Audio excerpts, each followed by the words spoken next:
Security is a major talking point for the submarine network industry at the moment, and here at Submarine Networks Europe I'm joined by Peter Jamieson, the chairman of the European Subsea Cables Association.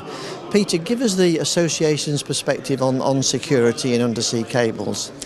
Well, security is best served through three things, and that's the resilience through diversity of systems and redundancy of systems. You know, the more systems that we have to carry traffic, the more they can handle being damaged. You know, the fault rate of cable systems around the UK, unfortunately, is fairly high.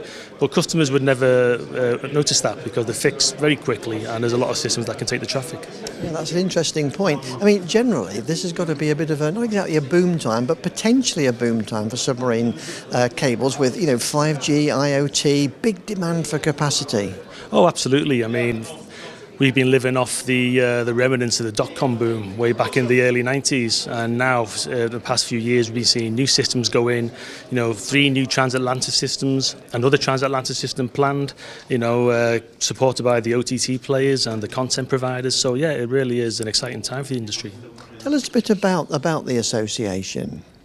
Well, the association, we originally were the UK Cable Protection Committee way back when, and then we became Subsea Cables UK a few years ago, and we had a lot of non-UK members, and they felt that they needed a more regional representation, so we've evolved into the European Subsea Cables Association to give them that representation.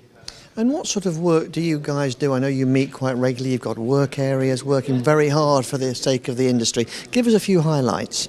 Oh, we work really hard. We meet twice a year. We have 2 plenaries a year, one in March, one in September. We have working subgroups. We have a renewables and power subgroup. We have a technical and regulatory subgroup, and we have a maritime subgroup.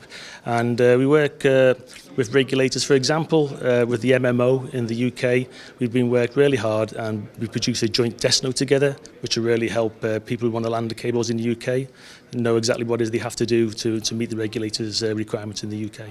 Okay, well, thank you very much for talking to us today. Thank you.